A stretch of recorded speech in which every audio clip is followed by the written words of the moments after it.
I'm here with Dr. Humphrey Ayim Darke. He's the president of the Association of Ghana Industries. I just want to want him to discuss a few things around what to expect in the 2023 budget. Doc, tell us, as AGI, the budget is coming up in about a few months. What do you want to see as they prepare the budget? Our wish is to see how best the finance minister and his team will stir up the productive sector. For you to do that, one big policy that we believe that must be tackled is the benchmark discount value. We must have a total, full reversal of the benchmark discount value. Secondly, we seek further import duty exemptions on industrial raw materials. And thirdly, we pray that the electricity tariff will be biased to industry.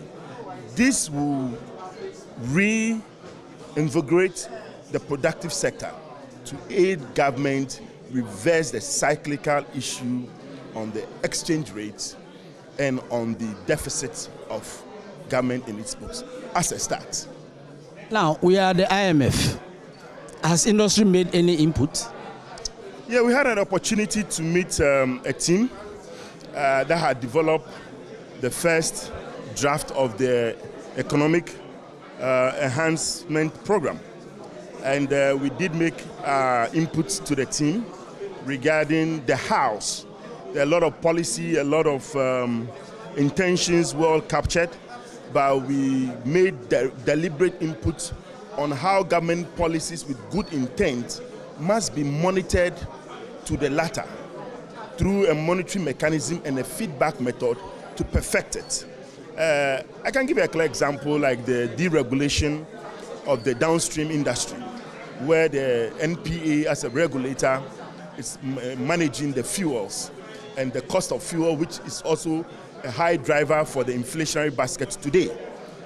The intent, absolutely correct, but the management of the policy through the regulator, where BDCs are over 35 and they are importing close to 4 million plus barrels of oil into the country.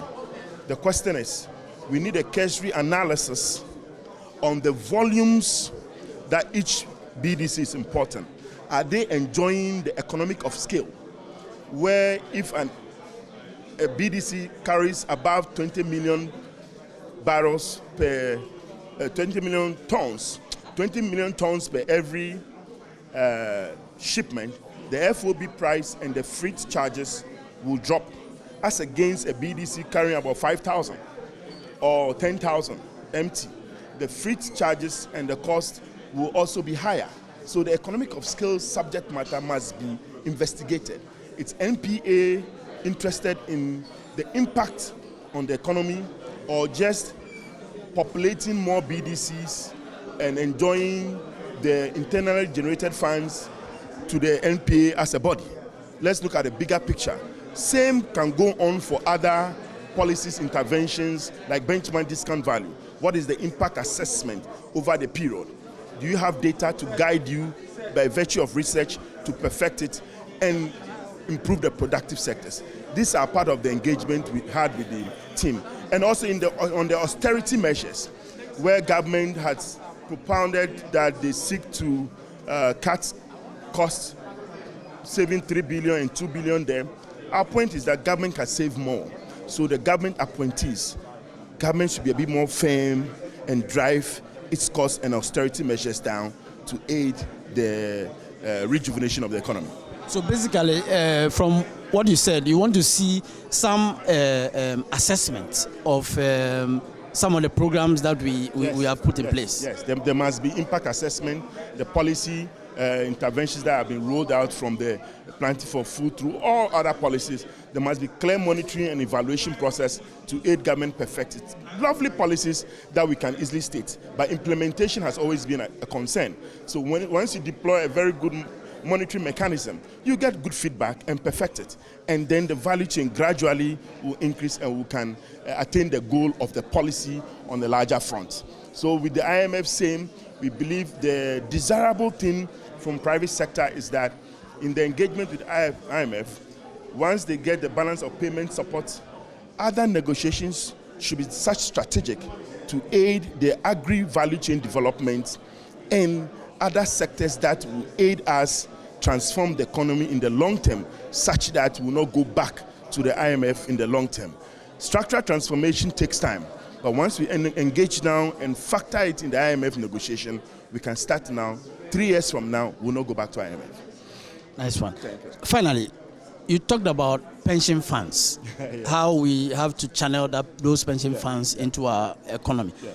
Can you expatiate on that, please? Yes, to the best of our knowledge, there's a lot of pension funds sitting down, seeking opportunity for investment. When you go to the Ghana Stock Exchange, they will tell you they have a lot of funds sitting down, both for the alternative market and then the main board. However, they are looking for business opportunities to invest in. The law gives a limitation. I think it's about 5% that the trustee companies can invest into some form of enterprises. Our first prayer is that we should reconsider that law.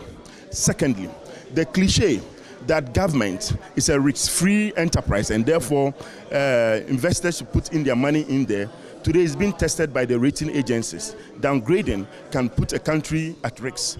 And once you do not develop a local economy and a local content that guarantees various sectors longevity and robustness, you will find yourself wanting, because the productive sectors will be weak.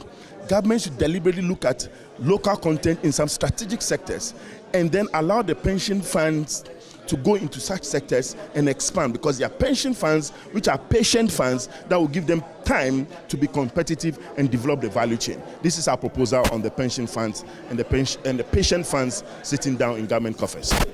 Thank you very much. So this has been Dr. Humphrey Ayim Darke is the president of the Association of Ghana Industries, and I am Charles Benoni Okai, the acting editor of the Graphic Business. Thank you.